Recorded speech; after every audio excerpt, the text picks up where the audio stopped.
সামগ্রী, মাল, অর্থ সম্পদ রাসূলের কাছে সেগুলো আমানত রাখতেন। সুবহানাল্লাহ বলেন। রাসূল কিন্তু তখনও কালেমার দাওয়াত শুরু করেন নাই, কোরআনের দাওয়াত কিন্তু তখনও শুরু করেন নাই। আল্লাহর নবীর কাছে বিভিন্ন আমানতগুলো যখন রাখলেন, শুধুমাত্র বোঝাতে চাই আল্লাহ রাসূল সাল্লাল্লাহু আলাইহি ওয়াসাল্লাম তিনি কেমন নবী ছিলেন, কেমন মানুষ ছিলেন, আর যে দাওয়াত দিলেন সেই দাওয়াতের প্রতিক্রিয়াটা কি। নবীজি আমার মানুষের সামনে আল আমিন নামে উপাধি পেয়ে গেলেন, আর সাদিক বলে বিশ্বাস করলেন।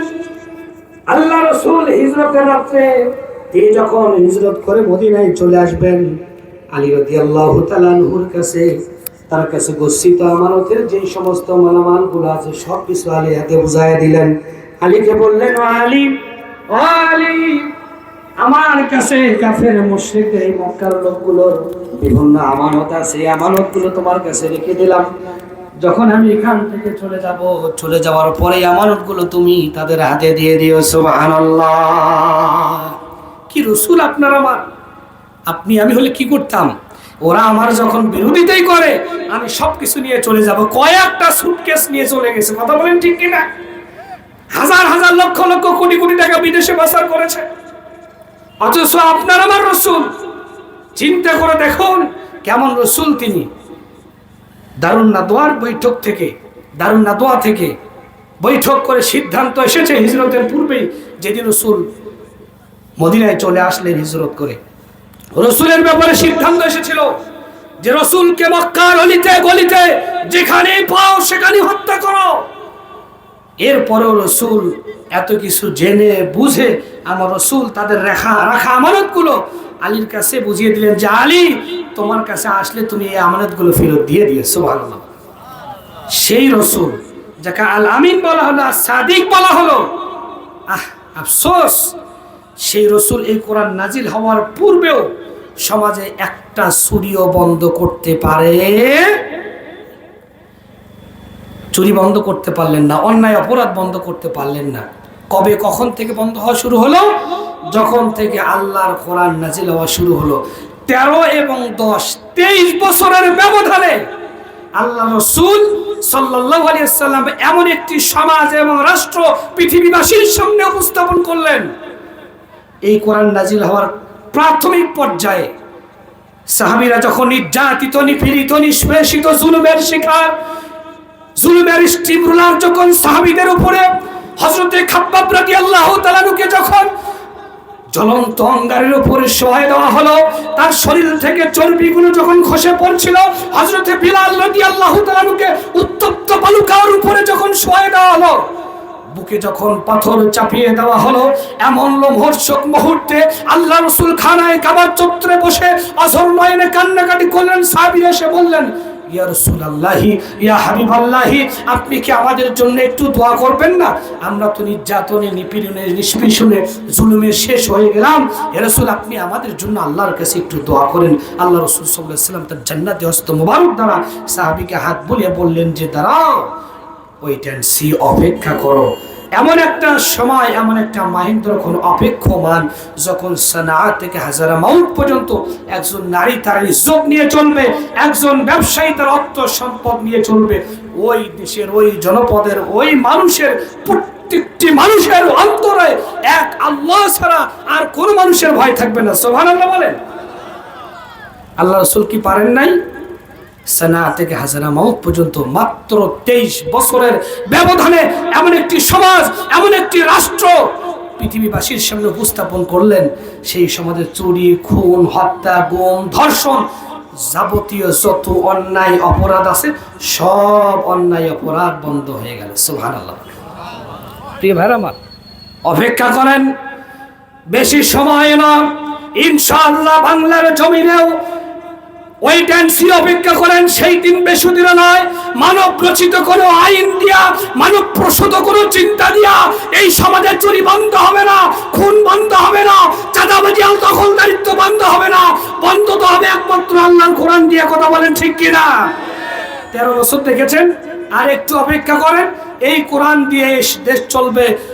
টেকনাফ থেকে তেতুলিয়া, রূপসা থেকে পাথুরিয়া, সুন্দরবন থেকে বান্দরবন, গোটা বাংলাদেশে কোনো অন্যায় অপকর্ম থাকবে না, থাকবে না, থাকবে না ইনশাআল্লাহ। তাহলে আসমান এবং জমিনের সব থেকে শ্রেষ্ঠতম যে মানুষ, সব থেকে শ্রেষ্ঠতম যে নবী, সাইয়্যিদুল মুরসালিন, ইমামুন নবিয়্যিন, আশরাফুল আম্বিয়া, জনাবে মুহাম্মদ রাসূলুল্লাহ সাল্লাল্লাহু আলাইহি ওয়াসাল্লাম, তিনি নিজে পারেননি কোরআন ছাড়া সমাজের শান্তি ফিরাতে। তার চেয়ে তিনি তো দূরের কথা, তার যে সাহাবী, সেই সাহাবীদের পায়ের যোগ্যতার সমতুল্য কি আমরা? তাদের মতো ভালো মানুষ কি পৃথিবীতে আর আসবে? আসবে না। তারা পারলেন না। আপনার আমাদের সামনে এসে যে নেতা বিড়ি খায়, রাত্রে মাল খেয়ে বাড়িতে যাওয়ার সময় গাছের সঙ্গে ধাক্কা লেগে বলে ভাই সাইড দেন, আর কতক্ষণ দাঁড়ায় থাকবেন? আছে না এরকম? যে নেতা সিগারেট খায়, উনি আবার মঞ্চে যায় বক্তব্য দেয় আমরা মাদক মুক্ত সমাজ করতে চাই, নেতা নিজেই সিগারেট খায়। কথা বলেন ঠিক কিনা?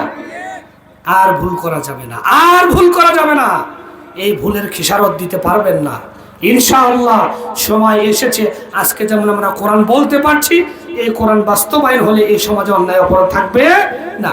কাম টু মাই পয়েন্ট, শুধুমাত্র এতটুকু কথা বলতে চাই, আসুন আল্লাহর কোরআনের কাছে নিরঙ্কুশ আনুগত্য করি।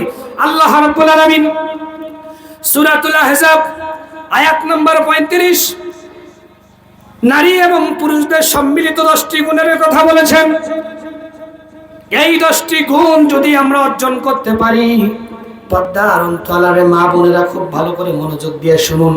এই কোরআনের এই আয়াতটি নাজিল হওয়ার পিছনে আসবাবুন নুজুল, এর শানে নজুল, এর প্রেক্ষাপট, ব্যাকগ্রাউন্ডটা গভীরভাবে মনোযোগ দিয়ে শুনুন। উম্মুল মুমিনিন হযরত উম্মে সালামা রাদিয়াল্লাহু তাআলা আনহু, হযরত উম্মে সালামা রাদিয়াল্লাহু তাআলা আনহুমা আল্লাহ রাসূলকে প্রশ্ন করলেন, ইয়া রাসূলুল্লাহ, ইয়া হাবিবাল্লাহ, আমরা তো কোরআন আল কারীমের ভিতরে পুরুষদের ব্যাপারে অনেক কথা শুনি, নারীদের ব্যাপারে আল্লাহ রাব্বুল আলামিন নারীদের ব্যাপারে কোরআনে কিছু বলেছে কিনা? আল্লাহ রাসূল সাল্লাল্লাহু আলাইহি ওয়াসাল্লাম এই কথা শোনার সঙ্গে সঙ্গে তিনি সূরা আহজাবের এই 35 নম্বর আয়াতটি তেলাওয়াত করলেন। সুবহানাল্লাহ। উম্মে সালামা রাদিয়াল্লাহু তাআলা আনহা রাসূলের মদিনাতুল মুনাওয়ারা মসজিদে নববীর পাশে তার খাস কামরা ছিল, বাড়ি ছিল। উম্মে সালামা একদিন তিনি তার চুলগুলো আঁচড়াচ্ছিলেন, বিউটিফাই করছিলেন। এমন সময় মদিনার মসজিদের ভিতরে আল্লাহ রাসূল কোরআন তেলাওয়াত করা শুরু করে দিলেন। উম্মে সালামা রাদিয়াল্লাহু তাআলা তার চুলগুলোকে গুছায় নিয়ে তিনি কর্ণপাত করলেন যে কি তেলাওয়াত হচ্ছে, রাসূল কি তেলাওয়াত করেন। আল্লাহ রাসূল সাল্লাল্লাহু আলাইহি ওয়াসাল্লাম সূরা আহজাবের 35 নম্বর আয়াতটি তেলাওয়াত করলেন। সাহাবীদের সামনে বললেন, কোন নারী অথবা কোন পুরুষ আল্লাহর কোরআনের সূরা আহজাবের 35 নম্বর আয়াতে 10টি গুণ যদি অর্জন করতে পারে, আল্লাহ রাব্বুল আলামিনের পক্ষ থেকে 2টি জিনিসের ঘোষণা দেওয়া হলো। সুবহানাল্লাহ বলেন। এক নম্বর হলো আ'আদাল্লাহু লাহুম মাগফিরা। আমার আল্লাহ রাব্বুল আলামিন বলেন, প্রথম নাম্বার পুরস্কার, প্রথম নাম্বার ঘোষণা হলো মানুষের অর্জিত সঞ্চিত যত গুনাহ আছে আমার আল্লাহ রাব্বুল আলামিন তাদের জীবনের সমস্ত গুনাহগুলো মাফ করে দিবে। আওয়াজ দিয়া বলেন সুবহানাল্লাহ। এক নম্বর কি করবেন? কি করবেন বলেন? আপনারা কি কথা বুঝতেছেন না আমার? এই ভাইরা আমার, এক লোক শীতের সময় তিনি ওই শীতের কাপড় যেটা আমরা জ্যাকেট বলি, আপনারা কি বলেন? এটা আবার জ্যাকেট না, আমরা জ্যাকেট পরছি না। অনেকে দেখবেন যে অনেকে জ্যাকেটের চেন নষ্ট হয়ে গেছে গত বছর, মনে নেই, এবার বের করতে গেছে। তো বের করে তিনি গায়ে দিবেন, দেখে যে রে চেনটা নষ্ট, গত বছর তো চেন নষ্ট হয়েছে, 6 মাস আগের কথা মনে নেই তার। তো তিনি মোটরসাইকেল চালায় বাজারে যাবে, সোনা মোকামতলায় যাবে।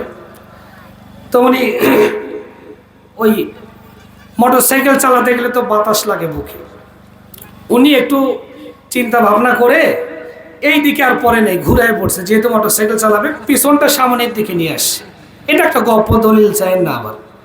তো পিছনটা সামনের দিকে নিয়ে আসছে, যেহেতু চেন নাই, মোটরসাইকেল চালালে এটা এরকম ফাঁক হয়ে যাবে, বাতাস লাগবে। উনি এইটা ঘুরে হাতা দুটো এই পাশে ঢুকাই দিয়ে মোটরসাইকেল চালাচ্ছে। এই মতো অবশ্যই অ্যাক্সিডেন্ট হয়ে গেছে, পড়ে আছে জমিনে। আশেপাশে লোক দৌড় এসেছে, সর্বনাশ। জীবনে বহু অ্যাক্সিডেন্ট দেখছি, এরকম তো অ্যাক্সিডেন্ট দেখেনি, মাথা ঘুরে গেছে। সে এরকম দৃশ্য দেখে এক লোক দৌড়াচ্ছে, এক লোক বলছে ভাই দৌড়ান কেন, কারণটা কি? ভাই মাথা খুব খারাপ, কি হয়েছে? বলছে ওখানে একটা অ্যাক্সিডেন্ট করছে। বলছে তাতে কি?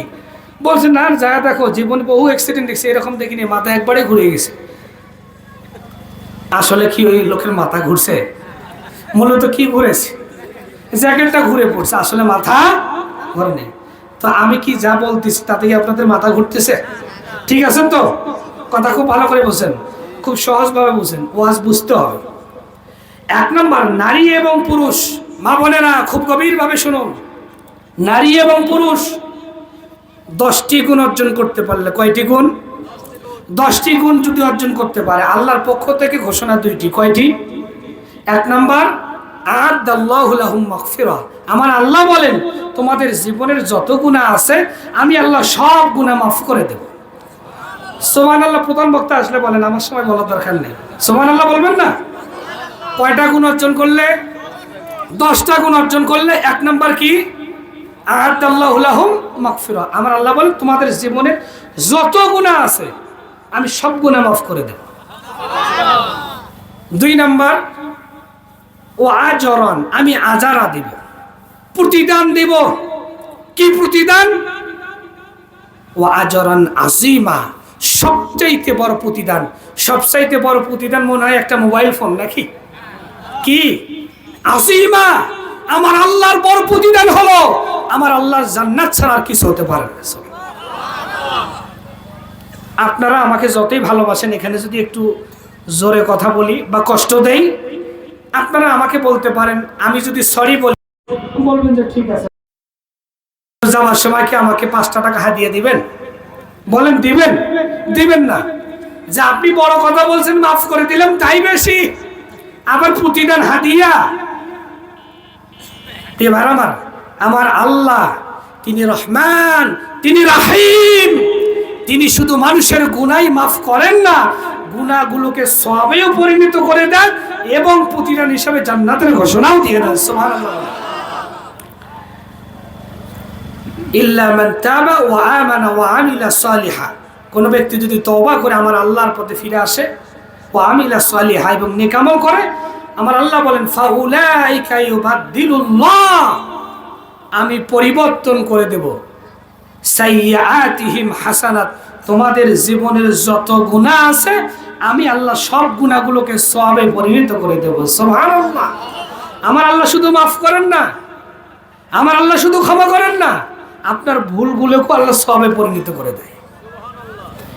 এখন দেখবেন এই যে লোহায় যদি মরিচা পড়ে, একটা কেমিক্যাল বের হয়েছে রিফাইন করার জন্য, লাগাই দেবেন, আগের মতো চকচকা। তো আমার আল্লাহ দুনিয়ার মানুষের যদি এই চিন্তাধারায় গবেষণা হয়, এত কিছু তৈরি করতে পারে, আমার আল্লাহ তো রহমান রহিম। আপনি যদি তার পথে ফিরে আসতে পারেন, আপনার গুনাহগুলো কি আমার আল্লাহ সওয়াবে পরিণত করে দিতে পারেন না? ফাউলাইকা ইউবাদদিলুল্লাহু সাইয়্যাতিহিম হাসানাত। তাহলে 1 নাম্বার, 10টি গুণ অর্জন করার কারণে আল্লাহ পুরুষদেরকেও মাফ করে দেবেন, নারীদেরকেও মাফ করে দেবেন, ও আজরান আজিমা, এবং প্রতিদান দেবেন। 1 নাম্বার, আমি 2টা গুণ নিয়ে আজকে আলোচনা করব, 10টা নিয়ে বলার সময় হবে না। 2টা গুণ। 1 নাম্বার হচ্ছে ইন্নাল মুসলিমিনা ওয়াল মুসলিমাত, পুরুষ হোক অথবা নারী হোক, খুব ভালো করে বুঝুন, পুরুষ হোক অথবা নারী হোক, মুযাক্কার হোক আর মুআন্নাস হোক, নারী এবং পুরুষ, 1 নাম্বার গুণ হলো ইন্নাল মুসলিমিনা ওয়াল মুসলিমাত। 1 নাম্বার গুণ হলো তারা যদি আল্লাহর কাছে আত্মসমর্পণ করে, আমার আল্লাহ মাফ করে দিবেন, জান্নাতও দিয়ে দিবেন। সুবহানাল্লাহ। কি করে? সবাই বলেন কি করে? আত্মসমর্পণ করে। ইন্নাল মুসলিমিনা ওয়াল মুসলিমাত, যদি আত্মসমর্পণ করতে পারে। কতটুকু আত্মসমর্পণ করবেন? আমাদের দেশে আমরা শুধুমাত্র নামাজটাকে ইসলাম মনে করি, শুধুমাত্র হজটাকে ইসলাম মনে করি, আমরা শুধুমাত্র মিলাদ পড়াকে ইসলাম মনে করি, আমরা শুধুমাত্র টুপিদারি পাগড়ি আর পাঞ্জাবিকে ইসলাম মনে করি। এগুলোও ইসলাম। তবে হ্যাঁ, কোরআনের সূরা ফাতিহা থেকে সূরা নাস পর্যন্ত 114টি সূরার প্রত্যেকটি বিধিবিধানের কাছে নিরঙ্কুশ আনুগত্য যে ব্যক্তি করে, আত্মসমর্পণ করে, সে ব্যক্তি প্রকৃত অর্থে মুসলিম। আপনারা বলেন তো যে আমি এই কোরআনের 114টি সূরার সবচেয়ে ছোট্ট যে সূরাটা, সূরা কাউসার, ইন্না আতাইনা সূরা, এই সূরাটা আমি 113টা মানি, সূরা ইন্না আতাইনা 17টা মানি না। আমার ওয়াজ কারা কারা শুনবেন? হাত তোলেন। শুনবেন? মানে আমি সূরা কাউসারটা মানি না, অস্বীকার করি। শুনবেন? শোনা তো দূরের কথা, আগে যদি জানতেন আমাকে মঞ্চে উঠতে দিতেন না। শোনা তো দূরের কথা, আপনারা শুধু জেনেছেন যে গাইবান্ধা থেকে এক হুজুর আসছে, তিনি কোরআনের 113টা সূরা মানে, আর একটা মানে না। এখানে মাহফিল আসা তো দূরের কথা, পোস্টারই আমার নাম থাকতো না। কথা বলেন ঠিক কিনা? পোস্টারেই নাম থাকতো না। ও আল্লাহর বান্দারা, কোরআনের 114টি সূরার একটা সূরা তো দূরের কথা, একটা লফজ, একটা হরফ, একটা শব্দ, একটা ওয়ার্ড যদি কোনো ব্যক্তি ইচ্ছাকৃতভাবে অথবা অনিচ্ছাকৃতভাবে অস্বীকার করে, সে ভোটার আইডি কার্ডে মুসলমান হতে পারে, সে আব্দুর রহমান হতে পারে, আব্দুল জব্বার হতে পারে, আব্দুল খালেক হতে পারে, জন্ম নিবন্ধনে মুসলমান হতে পারে, কিন্তু আমার আল্লাহর কাছে সে ব্যক্তি কখনো মুসলমান হতে পারে না, পারে না, পারে না। কথা বলেন ঠিক কিনা? অথচ আমাদের দেশের অসংখ্য দলমত, অসংখ্য মানুষ, তারা আল্লাহর কোরআনের আইনকে বিশ্বাস করতে চায় না, আল্লাহর কোরআনের বিধানকে মানতে চায় না। তাহলে একটি সূরা অস্বীকার করলে যদি মঞ্চে উঠতে না দেন, একটি কোরআনের আয়াতকে অস্বীকার করলে যদি পোস্টারে নাম রাখা কোনোভাবেই সঙ্গত না হয়, তাহলে যারা আয়াতকে অস্বীকার করে, যারা সেকুলারিজম, যারা ধর্মনিরপেক্ষ মতবাদী, যারা ন্যাশনালিজম, যারা আল্লাহর কোরআনের শত সহস্র হাজার আয়াতকে অস্বীকার করে, সে ব্যক্তি কিভাবে কোরআনের মঞ্চে জায়গা পায়? কথা বলেন ঠিক কিনা? তার তো মুসলমান হওয়ারই কোনো সুযোগ নেই। এই জন্য আল্লাহ বললেন, ইন্নাল মুসলিমিনা ওয়াল মুসলিমাত, নারী হোক অথবা পুরুষ হোক, সর্বপ্রথম কাজ হচ্ছে আমার আল্লাহর কোরআনের কাছে আত্মসমর্পণ করবে। কি করবে? আত্মসমর্পণ করবে। কতটুকু করবে? খুব ভালো করে খুঁজুন, ভালো করে বুঝুন। জেলখানায় গেছেন আপনারা কেউ? এই যে চাচা গেছে, চাচা, আর কেউ আছেন জেলখানায় গেছেন কেউ এরকম? আচ্ছা, জেলখানার ভেতরে যান নাই, বাহির থেকে দেখছেন তো। জেলখানা দেখছেন আপনারা? জেলখানার গেটে একটা কথা লেখা আছে। কি কথা জানেন? রাখিব নিরাপদ, দেখাবো আল্লাহর পথে। এটা আমাদের গাইবান্ধা জেলখানায় লেখা আছে, আপনাদের নাই? কোথায় আছে? বগুড়াও আছে। আমি বগুড়া জেলখানাও ছিলাম, আমি লেখাপড়া বগুড়ায়। রাখিব নিরাপদ, দেখাবো আল্লাহর পথ। বাংলাদেশের প্রত্যেকটা জেলখানায় এই কথাটা লেখা আছে। ও আল্লাহর বান্দারা, গভীরভাবে মনোযোগ দেন। এই কথাটা বলবার কারণটা হলো কি, আমি জেলখানায় ঢুকেছি, এই কথাই ফজিলত বয়ান করার জন্য আসে নাই। আপনাদের কাছেও এক চাচা, তিনিও জেলখানায় ঢুকেছে, আপনারাও জেলখানায় গিয়েছেন, অথবা আপনাদের কোনো প্রতিবেশী তারাও জেলখানায় গিয়েছে, এমনটা হতে পারে। জেলখানার গেটে লেখা আছে, রাখিব নিরাপদ, দেখাবো আলোর পথ। আপনি যখন অন্যায় করলেন, অপরাধ করলেন, অন্যায় অপরাধ করবার পরে আপনাকে যখন গ্রেফতার করা হলো, গ্রেফতার করেন কোর্টের মাধ্যমে যখন চালান দেওয়া হল, আপনি যখন জেলখানায় ঢুকলেন, জেলখানায় ঢোকার পরে সেখানে আপনাকে একটা স্বাক্ষর করতে হয়। এখন ফিঙ্গার সিস্টেম আছে, ফিঙ্গার দিতে হয়। সর্বপ্রথম ফিঙ্গার দিয়ে সেখানে আপনাকে অ্যাড হতে হয়, যুক্ত হতে হয়। জেলখানায় যখন ঢুকলেন, আপনার জন্য নির্দিষ্ট একটা কক্ষ আছে, এই কক্ষে আপনাকে থাকতে হয়। সকাল 9টার সময় আপনাকে বের করে দেয়, বিকাল 5টা পর্যন্ত আপনি বাইরে থাকতে পারবেন। আবার 5টার সময় যখন হয়ে গেল, ঘন্টা যখন বেজে গেল, বাজার সঙ্গে সঙ্গে আপনি আবার ওই ঘরের ভিতরে ঢুকবেন, আবার আগামীকালকে সকাল 9টায় ছাড়া পাবেন। এভাবে চলতে থাকবেন। সেখানে রুলস রেগুলেশন, বিভিন্ন আইন কানুন শৃঙ্খলা আছে। যদি কোনো ধরনের বিশৃঙ্খলা করেন, প্রয়োজন আপনাকে কন্ডেম সেলের ভেতরে রাখবে, ঠিক কিনা? অথবা সেলের ভেতরে রাখবে। যদি কোনো ধরনের বিশৃঙ্খলা করেন, আপনাকে সেখানে শান্তিতে থাকতে দেবে না। যদি শান্তিতে থাকতে চান, তাদের নিয়ম কানুন, রুলস রেগুলেশন, আইন কানুন সঠিকভাবে মানতে হবে। যদি মানতে পারেন, রাখিব নিরাপদ, দেখাবো আলোর পথ, সেই জায়গায় নিরাপদে আপনাকে রাখবে, শান্তিতে রাখবেন, সুখে রাখবেন। ও আল্লাহর বান্দারা, এই কথা বলবার কারণ হলো, আপনি আমি জীবনে অন্যায় করেছি, অপরাধ করেছি, গুনাহ করেছি। যদি আল্লাহর কাছে তওবা করে ফিরে আসতে পারি, আমার আল্লাহ বলেন কুল্লা হাবিতু মিনহা জামিআ ফাইম্মা ইয়াতিয়ান্নাকুম মিন্নি হুদা ফামান তাবিআ হুদায়া ফালা খাউফুন আলাইহিম ওয়ালা হুম ইয়াহজানুন।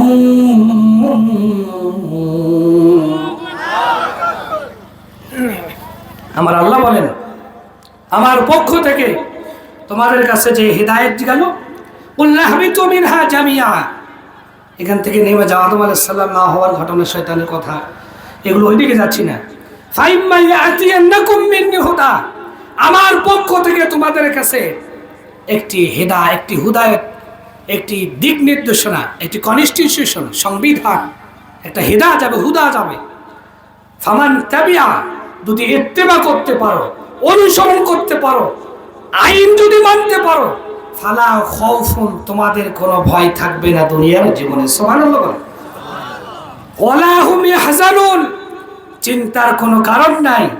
যেই জান্নাত থেকে তোমাদেরকে বের করেছি, শুধুমাত্র একটা শর্ত যদি মানো, আমার পক্ষ থেকে যে হেদায়েত যাবে, এইটা যদি মানতে পারো, ফালা খাউফুন আলাইহিম ওয়ালা হুম ইয়াহজানুন, চিন্তা করতে হবে না, টেনশন করতে হবে না। যেই জান্নাতের নাজ নিয়ামত তোমরা দেখেছো, দেখাইছি, আমি আবার ওই নিয়ামতপূর্ণ জান্নাতে নিয়ে আসবো। সুবহানাল্লাহ। কয়টা শর্ত?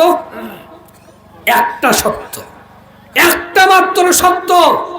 যদি আমরা আল্লাহর কোরআনের নিরঙ্কুশ ইত্তেবা করতে পারি, অনুসরণ করতে পারি। জেলখানায় কিছু মানেন আর কিছু মানেন না।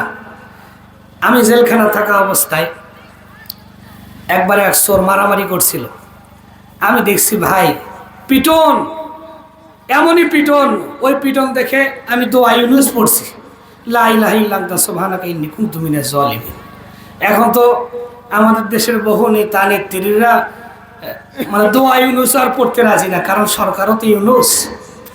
ভাবতেছে যে কোন বিপদ আসে, বিপদ মুসিবতের দোয়াও ইউনুস, সরকারও ইউনুস। কঠিন খেলোয়াড়, ঠান্ডা মাথার খেলোয়াড়, ওয়েট অ্যান্ড সি, অপেক্ষা করেন। ঠুস করে ঢুকে পড়বেন, ঢুকে পড়তে হবে না, নিয়ে আসবে ইনশাআল্লাহ। আচ্ছা মতো পিটন দিল, সুবেদার ছিল, পুলিশ নিয়ে এসে পিটায়া, আচ্ছা মতো পিটায়া তাকে ছেলে রাখা হলো। পরে বললো যে ইস কি ভুলটাই না করলাম। আসামি এই কথা বলতেছে। প্রিয় ভাইরা আমার, এর পিছনে কারণ হলো বিগত 53টি বছর। এই কথা বলবার কারণে, এই উদাহরণ দেওয়ার কারণটা হলো বিগত 53টি বছর আমরা শুধু মায়েরই খাচ্ছি। চেচনিয়া, হার্জেগামিয়া, ফিলিস্তিন, ইরাক, ইরান, বাংলাদেশ, গোটা পৃথিবীতে মুসলমানরা শুধু মারই খায়। কেন খায়? আল্লাহর কোরআনের বিধিবিধান মানে না, বারবারই ভুল করে, বারবারই ভুল করে, যার কারণে বারবার মার খাচ্ছি, জেলে যাচ্ছি, বিভিন্নভাবে আমাদেরকে জুলুম করা হচ্ছে। যদি ঠিক মতো আইন কানুনগুলো মানতাম, সুন্দর খাবার পেতাম, সুন্দরভাবে সুখী সমৃদ্ধি আর নিরাপদে থাকতাম। আমার আল্লাহ বলেন ফামান তাবিআ হুদা ফালা খাউফুন আলাইহিম ওয়ালা হুম ইয়াহজানুন, যদি সঠিকভাবে মানতে তোমাদের কোনো ভয় থাকবো না। আমার গাইবান্ধার একটা খবর, আপনাদের দাওয়াত থাকলো। আমার গাইবান্ধা সদরে বাসা, এসকেএসিন একটা রিসোর্ট আছে, সুন্দর। আমি ওই রিসোর্টের মসজিদের খতিব, আপনারা আসবেন। আমাদের গাইবান্ধায় ব্রহ্মপুত্র নদী, যেটা আপনাদের যমুনা নদীতে এসে লেগেছে, এই নদীতে আপনারা অনেকে ইলেকট্রনিক মিডিয়া দেখেছেন, খনিজ পদার্থের সন্ধান মিলেছে। সুবহানাল্লাহ বলবেন না? খনিজ পদার্থের সন্ধান মিলেছে। সেখানে কয়েক প্রকার রাসায়নিক দ্রব্য সেখানে সন্ধান পেয়েছে তারা। সেখানে বিভিন্ন পরীক্ষা নিরীক্ষা চলতেছে। এই কথা বলবার কারণ হলো, বিশ্বাস করুন, ওয়ালাউ আন্না আহলাল কুরা আমানু, ওয়ালাউ আন্না আহলাল কুরা আমানু ওয়াত্তাকাউ লাফাতাহনা আলাইহিম বারাকাতিম মিনাস সামাই ওয়াল আরদ। আমার আল্লাহ বলেন, যদি আল্লাহর প্রতি বিশুদ্ধ ঈমান আনতে, আল্লাহর কোরআন অনুযায়ী জীবন পরিচালনার সিদ্ধান্ত নিতে, লাফাতাহনা, আমি খুলে দিতাম বারাকা, বারাকাতের যত দরজা আছে, লাফাতাহনা আলাইহিম বারাকাতিন মিনাস সামাই ওয়াল আরদ, আকাশ এবং জমিনের যত বরকতের দরজা আছে আমার আল্লাহ সব বরকতের দরজা খুলে দিতেন। সুবহানাল্লাহ। শুধু যদি আল্লাহর কোরআন অনুযায়ী জীবন পরিচালনার সিদ্ধান্ত নেই। প্রিয় ভাইরা আমার, জেলখানায় গেলে সব আইন মানতে হবে, সব বিধিবিধান মানতে হবে, তাহলে আপনি শান্তিতে থাকবেন, নিরাপদে থাকবেন। ছোট্ট একটা কথা আমি এই ঘটনাটা বলি, শেষ করবো ইনশাআল্লাহ। খুব ভালো করে বুঝুন, আমাদের জাতির পিতা কি নাম তার? নামটা জোরে বলেন, এখনো ভয় পান? আহা, আমাকে যখন থানায় নিয়ে যায় পুলিশ, সেখানে রিমান্ডের আগেই বলতেছে আপনি জাতির পিতা কাকে মানেন? আমি বললাম যে কোরআন যেটা বলছে আমি সেইটাই মানি। বলছে যে আপনি শুধু বলেন জাতির পিতা অমুক, এখান থেকে ছেড়ে দেব। বললাম জীবন চলে যাবে, আমার মুখ থেকে আল্লাহর কোরআনের বাহিরের কোনো কথা বের হবে না। যদি মন চায় গুলি চালায় দেন, কাপড় খুলে দিচ্ছি। জীবন চলে যাবে, আমাদের জাতির পিতা ইব্রাহিম, এর মধ্যে বিন্দু মাত্র কোনো সন্দেহ থাকতে পারে? জাতির পিতা ইব্রাহিম আলাইহিস সালাম তিনি কেমন মুসলিম ছিলেন খুব ভালো করে বুঝুন। আল্লাহ রাব্বুল আলামিন বলেন যে ইয ক্বালা লিরাব্বিহি আসলিম ক্বালা আসলামতু লিরাব্বিল আলামিন। আমি যখন ইব্রাহিমকে বললাম ইয ক্বালা লাহু রাব্বুহু আসলিম ক্বালা আসলামতু লিরাব্বিল আলামিন, আমি যখন ইব্রাহিমকে বললাম ও ইব্রাহিম তুমি অনুগত হয়ে যাও, তিনি বললেন ক্বালা আসলামতু লিরাব্বিল আলামিন, আমি আমার মহান রবের কাছে অনুগত হয়ে গেলাম। সুবহানাল্লাহ বলেন। কোথায় অনুগত হলেন, কি কারণে? ছোট্ট একটা কথা বলি, আমি চলে যাবো। এই যে আমলনামা চলে আসছে, আমি 10 মিনিটের মধ্যে শেষ করব। ছোট্ট একটা কথা বলি, চলে যাচ্ছি। সম্মানিত ভাইয়েরা আমার, পয়গম্বর ইব্রাহিম আলাইহিস সালাম মুসলিম মিল্লাতের পিতা, মুসলিম জাতির পিতা, আপনার আমার পিতা পয়গম্বর ইব্রাহিম আলাইহিস সালাম তিনি কেমন মুসলিম ছিলেন খুব ভালো করে খেয়াল করুন। হযরত ইব্রাহিম আলাইহিস সালাম যেই সমাজে তিনি কালেমার দাওয়াত দিলেন, জন্মদাতা পিতা আজর তিনি নিজে মূর্তি বানাতেন, পুরো সমাজের মানুষ মূর্তির কাছে মাথা নত করত, পুরো সমাজের মানুষ মূর্তির কাছে মাথা নত করত। এমন একটি সমাজের মধ্যে পয়গম্বর ইব্রাহিম আলাইহিস সালাম বড় হয়েছেন। পয়গম্বর ইব্রাহিম আলাইহিস সালাম ওই সমাজের তিনি যখন মোটামুটি মেচুর হয়ে গেলেন, বয়স হয়ে গেল, মোটামুটি বুঝতে শিখলেন, আল্লাহর পক্ষ থেকে যখন পয়গম্বর ইব্রাহিম আলাইহিস সালামের প্রতি যখন ওহী নাযিল হওয়া শুরু হলো, যখন তার কাছে আল্লাহর পক্ষ থেকে ওহীর জ্ঞান আসা শুরু হলো, সর্বপ্রথম তিনি কালেমার দাওয়াত শুরু করলেন। কালেমার দাওয়াত শুরু করলেন, একত্ববাদ তাওহীদের দাওয়াত শুরু করলেন। সর্বপ্রথম তিনি কালেমার দাওয়াত দিয়েছিলেন তিনি তার পিতাকে, ইয ক্বালা লিআবিহি ওয়া কওমিহি। দ্বিতীয় নম্বর কালেমার দাওয়াত দিয়েছিলেন তিনি তার জাতির লোকদের কাছে, তাদের কাছে প্রশ্ন করলেন, ইয ক্বালা লিআবিহি ওয়া কওমিহি মাযা তা'বুদুন, তোমরা এই সমস্ত মূর্তির কাছে কেন মাথা নত করো? এই সমস্ত মূর্তির কাছে কেন মাথা নত করো?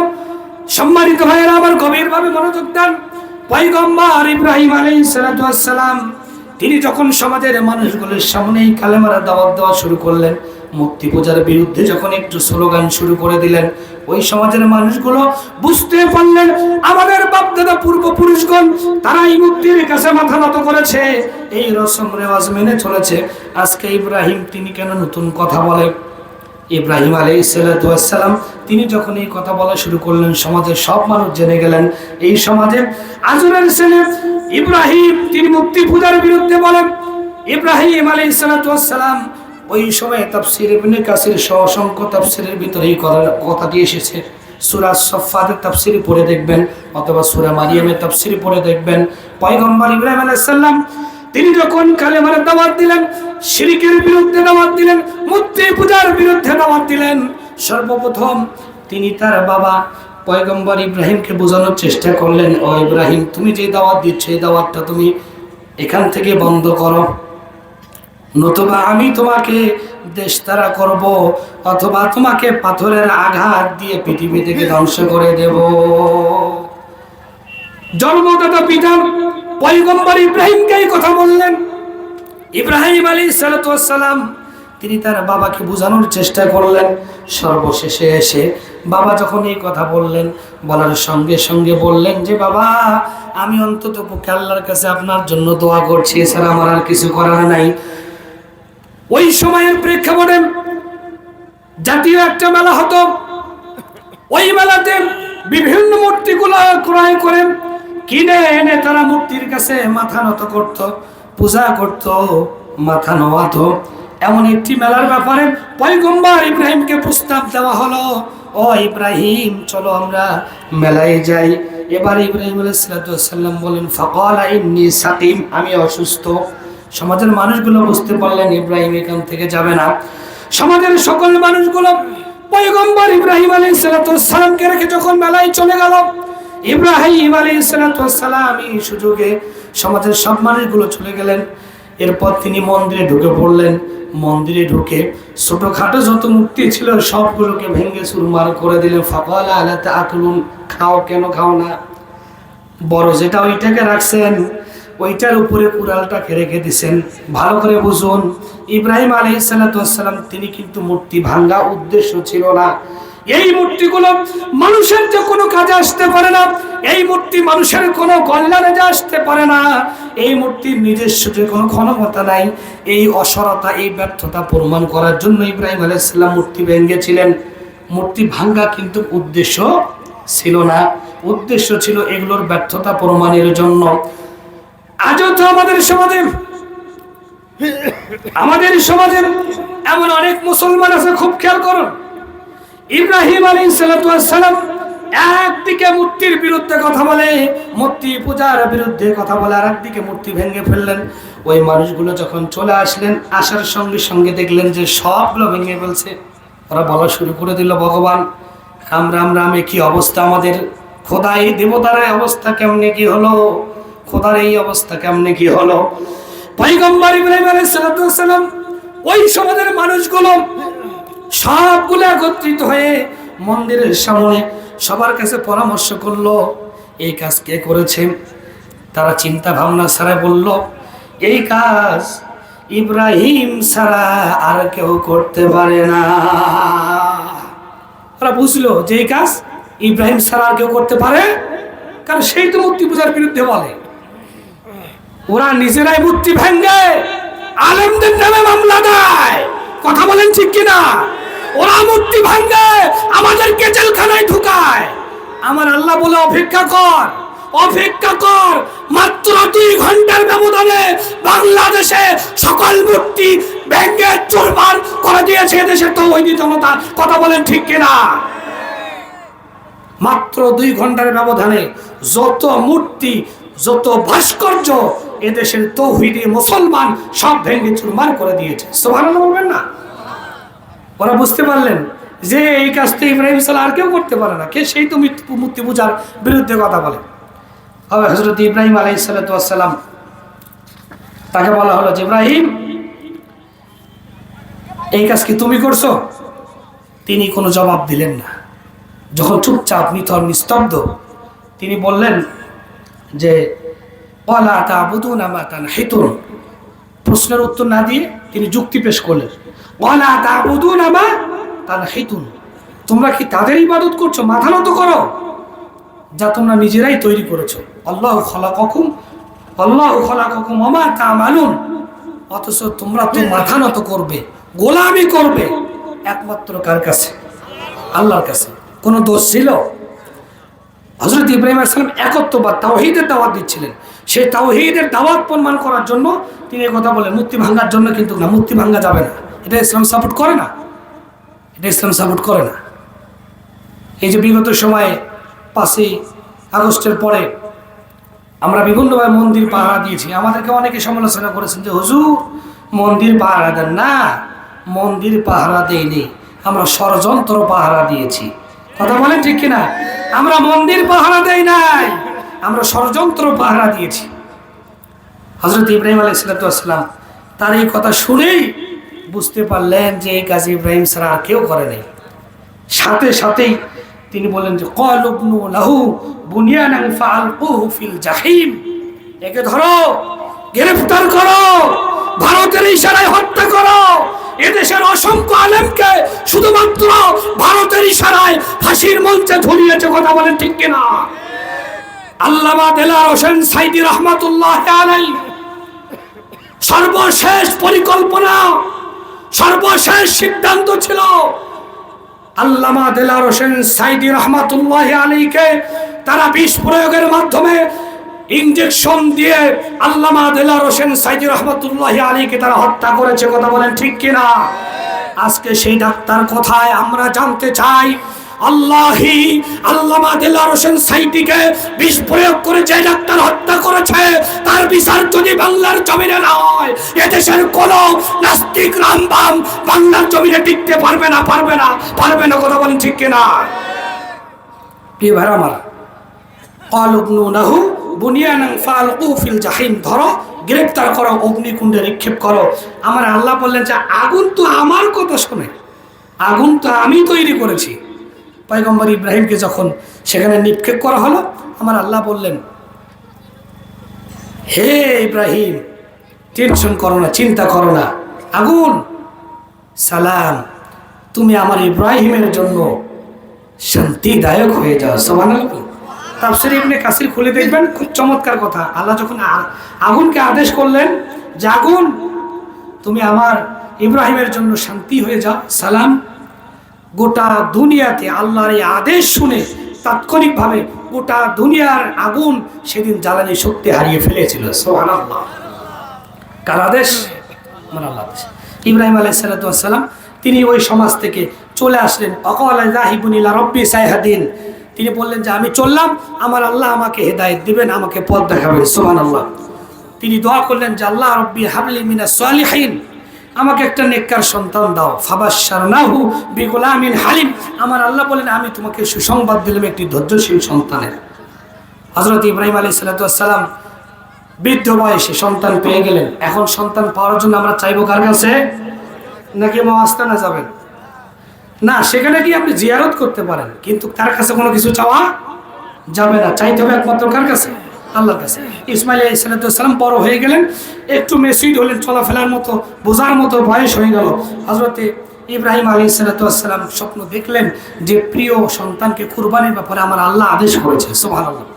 হযরত ইব্রাহিম আলাইহিস সালাম ইসমাইলকে দেখে বললেন, ও ইসমাইল, আমার আল্লাহ রাব্বুল আলামিন স্বপ্ন দেখিয়েছেন, ইন্নী আরা ফিল মানামি, আমার আল্লাহ রাব্বুল আলামিন আমাকে আদেশ করেছে আন্নী আযবাহুকা, তোমাকে জবাই করার জন্য। হযরত ইসমাইল আলাইহিস সালাম তাকে যখন এই কথা বললেন, বলার সঙ্গে সঙ্গে ইন্নী আরা ফিল মানামি আন্নী আযবাহুকা ফানজুর মাযা তারা, তোমার অভিমতটা কি, কমিটমেন্টটা কি?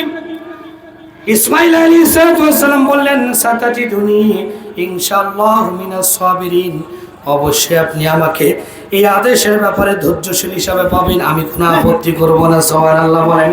পয়গম্বর ইব্রাহিম আলাইহিস সালাম ইসমাইলকে যখন শোয়া দিলেন, আমার আল্লাহ রাব্বুল আলামিন সন্তানকে যখন জবাই করার আদেশ করলেন, সন্তানের সামনে যখন বললেন, সন্তান যখন শুয়ে পড়ল, আমার আল্লাহ রাব্বুল আলামিন নবী পয়গম্বর ইব্রাহিম আলাইহিস সালাম জবাই যখন করতে যাবেন, হযরত ইসমাইল আলাইহিস সালামকে জবাই করার সময় পয়গম্বর ইব্রাহিম আলাইহিস সালাম তার প্রতি আল্লাহ রাব্বুল আলামিনের পক্ষ থেকে আদেশ এসে গেল, ও ইব্রাহিম, এটা তোমার জন্য একটা শুধুমাত্র পরীক্ষা। কদ সাদ্দাকতার রুইয়া, তুমি তোমার স্বপ্নকে সত্য বাস্তবায়ন করেছো। সুবহানাল্লাহ। এই কথাটা, এই ঘটনাটা আমি কেন বললাম খুব ভালো করে বুঝুন। এই কথাটা বলার কারণ হলো, তিনি আমাদের পিতা পয়গম্বর ইব্রাহিম আলাইহিস সালাম, তিনি তো আল্লাহকে বললেই পারতেন যে আল্লাহ, এই বৃদ্ধ বয়সে আমি তোমার কাছে একটা সন্তান চাইলাম, আমি এই সন্তানকে কুরবানি করতে পারবো? নারে তাকবীর, আল্লাহু আকবার। প্রধান বক্তার আগমন, শুভেচ্ছা।